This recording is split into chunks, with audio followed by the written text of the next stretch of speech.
Hey everybody, welcome back to RPG Imaginings. I have a mishmash of games for you today because I happened to get a huge surprise in getting all of these in the mail today when they were predicted to not be arriving until tomorrow or sometime next week. And that's an interesting thing about mail in my area is that being in the central part of the country, I get at least some benefits where things tend to get delivered early because, mail trucks have to come through this region of the country no matter what. Anyway, I'm not going to do an unboxing today because I had opened a couple of things up, and then when I got the news that another supplement was going to be delivered, I was like, heck, I should just show this stuff off. And so we're going to start today with Romance of the Perilous Land. This is a fantasy role-playing game that is kind of a mashup of the Legend of Arthur and the Fisher King and Robin Hood. Now, anybody who's familiar with any of those stories of British folklore, so we have here at the bottom a role-playing game of British folklore, knows that Robin Hood did not exist during the time of Arthur. My takeaway from the game, by the way, I just want to say from a layout perspective, I really like that they did this like old time, like creased and aged paper in this book, so that's pretty cool. They're beautiful paintings at several strategic points in the book. I don't mind the fact that they did a mishmash here and that it isn't historically accurate because, like another example is that the longbow would not have been invented until long after this game takes place. But if you're interested in just playing a role-playing game that focuses on English folklore and you don't want to leave out Robin Hood and his merry men or other aspects of English folklore, you can do that in this game. And so, character creation wise, this is an OGL game, I think. It's a D20 based game. A couple of things that I found interesting about it just upon perusal is that it tends to greatly oversimplify some of the hardcore aspects of the OGL for third edition, and I appreciate that. So, for example, when you get to magic using classes, look at that spread right there. That's cool. When you get to the magic using classes in this game, they have a set series of spells that are contained within the back of the book. And so, so that's the first one that arrived today.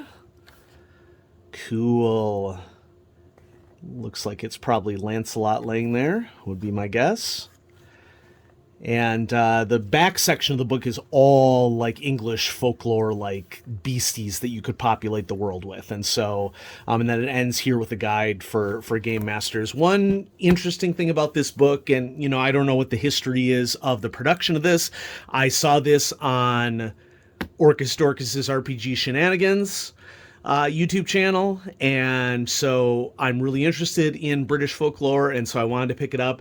There's no cartography in this book at all, and it seems like it would make sense for it to have cartography, and so you can get a map of the Perilous Land on DriveThruRPG, and it's for a pay what you want. It's suggested is $1, okay, but you can pay nothing if you want.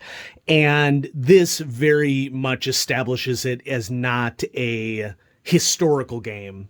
So this obviously is not the British Isles, but, it sort of has, where Cornwall would be located down here, and it sort of has Wales over here, and it sort of has Scotland up here, but it's also clearly a map that is not directly one-to-one match with the actual countries that make up that group of islands.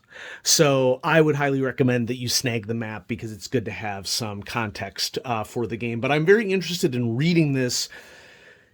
People might be wondering, well, haven't you said before that you're not crazy about different fantasy games? Aren't you all set with fantasy? And I'm like, yeah, I am, but I like reading folklore. And so I mostly purchased this from the folklore standpoint. Okay. From a learning standpoint, I didn't purchase it because I'm interested in the game system or anything like that. And you know what? To each their own. Yeah. So there are a lot of different reasons why I like a lot of different role playing supplements. And for this one, it happened to be the folklore dimension of it and the fact that, I'm interested in the legend of Robin Hood and of King Arthur and the Fisher King and those aspects of British folklore. So yeah, Romance of the Perilous Land. Thanks for showing this one off, Scott, because you got me to purchase it as per normal. Jerk. Next, Deluxe Tunnels and Trolls. I've been thinking about picking up Deluxe Tunnels and Trolls for a while. For those of you who are not in the know, Tunnels and Trolls is the other fantasy role-playing game that started in the mid-70s. Yes, believe it or not, Dungeons & Dragons was not the only fantasy role-playing game that appeared in the mid-70s. Tunnels and Trolls arose as kind of an immediate competitor to it. And I wanted to pick this one up once again, not because I needed another fantasy role-playing game, but because I was interested in a fantasy role-playing game that I hear is a lot more close to old school revival than D&D is. And so you can see character sheet here, pretty bare bones, and so it's closer to an OSR style. I'm also interested in RPG history. And so I wanted to pick up Deluxe Tunnels and Trolls because it is a part of the history. And whether you're into alternatives for old school revival or not, this game exists. And so, I wanted to be aware of what exists out there. And so we're getting into the spell section here. This is a soft cover copy. Looks like it's a used copy. It's got scratches along it because this is from like a warehouse, I guess. That's fine by me. I didn't. The new prices for this are much, much bigger than the used prices. I think because this book is no longer in print. At least I don't know if there's a new print run that they intend to come out with, but my understanding is that this was part of the Kickstarter and this is it. Okay, so I'm glad that I picked it up, while I could still get it for a very reasonable price for a used copy. And yeah, so there's a world associated with Tunnels and Trolls. It's called Troll World. And so a big part of the reason why I picked up this book is because I'm very interested in the formulation of campaign worlds and how different people construct stories and what they like to populate their realms with in terms of characters and species and beasties and cities. We have Kazan Uzan, the Undercity. Was there an upper city? Let's see. Well, yeah, so here's the upper city of Kazan right there. And then there is a color section. And the colors section has some covers of the past that were done. A couple of Troll World notables, famous NPCs, beautiful map of the realm in full color. And other realms that you can visit. Paintings of the past. Cool. Full color aspects of Kazan. Awesome. Okay. So, and another cool thing, I think it's short, but there is a solitary adventure here in the back of the book. And notice how it says Abyss, a solitary adventure for dead characters. The idea behind this is you hand somebody the rule book if their character is dead and they have something to do. Now, obviously, in modern times, we have many, many devices at hand that allow to keep people involved at games. But, and there's there's an adventure here in the back as well as a weapon section here in the back. So, I paid a decent price for this.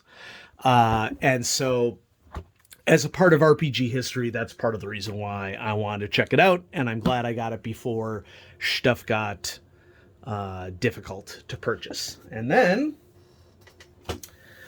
I mulled over purchasing Solimani Front for Mongoose Traveler 2nd Edition. And I ended up purchasing it because a huge attraction to me for Traveler is the galactic history portion of it. So the Third Imperium was just released in hardback by Mongoose. I ordered it from the United Kingdom, and it's going to be getting on a plane here pretty soon to travel over to the States. And of course, the Third Imperium talks about the major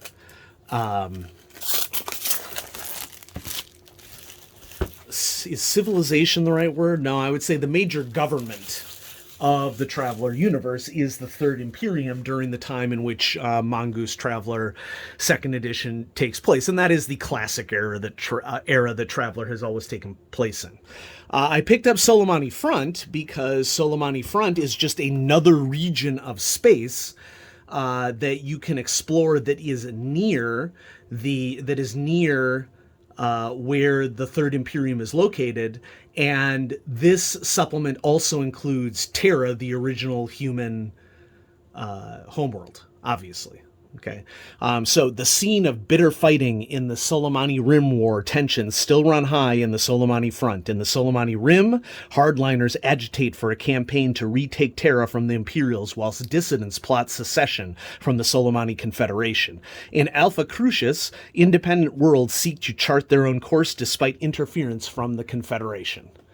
Gotta get my glare situation sorted out here. The Solimani Front is a land of opportunity lying between the open worlds of the Rimward Fringe and the vast markets of the Imperium.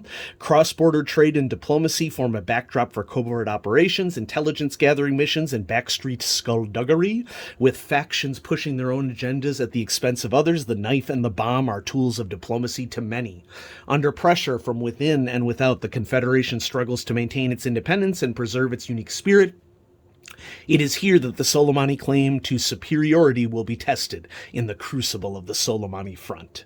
So there's a bunch of playable races. Oh, I also got this because there's information about Vegans and the Vegan Autonomous District, which is something interesting to me because, of course, Vega is a star that is not very far away from Earth. And so I think that it's interesting to see how distance has changed humanity. In some cases in the Traveller universe, distance has, in some cases, not changed humanity. And so I wanted to read about Vegans in that regard. The much maligned Crusader super heavy tank. Okay, don't really care too much about vehicles. Many new ships. Yep, don't care about that. But I do care about animals, diseases, and other hazards native to the worlds. And so I got this because it seemed to be a natural companion to the Third Imperium given their proximity. Now, like many of these Traveller supplements, you saw that it was shrink-wrapped. And for this particular supplement, this is a double-sided map. And so down here, where the Third Imperium is located, we have the Vegan Autonomous District. And then if we turn to the other side of the map, is where we will find Terra somewhere in here. And I can never find it. And it's probably going to be the reality of this that I'm going to look, and I'm going to look, and I'm going to look. So this is the Alpha Crucius sector. So I don't think Terra is located on this side of the map. It must be on this side of the map somewhere. And I know that there are Traveller fans in the audience that are screaming. There's a really cool digital map that you can go to that maps out all of the established sectors for Traveller. And yeah, you can basically search for any planetary system that you want. That's another thing that I love about Traveller is that somebody has taken the time to freaking map out huge segments of a very small portion of the galaxy. So it really feels like this is truly a universe that you can plot and explore and decide where you're going to go. Okay, I can't find Terra. It's somewhere on here. Okay. But I'm sure when we open the book, we'll see all sorts of references to it. So yeah, I just like that you can go about, imagining a far future in which Terra is no longer the central world of humans, but exists within a map. And so this particular supplement is also gets into some evolutionary variants of humans, those that have gained traits to survive underwater, as well, of course, as tons of non-humans that you can potentially play in the game as well. Okay, so here's a map of huge part of the area. Here's Vega, where the Vegan Autonomous District will be located. Oh, and here's Seoul. I was pretty darn close to it. Okay, so for completionist's sake, we're going to go back to this map, gall darn it, and I'm going to find Terra. You can't stop me. So we're on the side of the map that has the Vegan Confederation, and we go slightly south of that, and we should find Vega somewhere around here. Wow, I am just super struggling. Okay, and then further down, somewhere on this area, should be Terra. I don't know why this is so incredibly difficult for me, but, oh well. Here we are. You know, it's probably in some obvious place that I'm just straight up missing, but whatever. So, coming back over here. So here's the area with Seoul supposedly... Oh, I get it. Okay, I understand why I think. No, yeah, this is the whole sector. I should see Seoul right here, directly south of the Vegan Autonomous District. I don't know why I'm not seeing it. Yeah, so of course you get all the information about how the navies work. Here's a cool map that shows some of the sector regions. So separating the Solimani Confederation from the Third Imperium.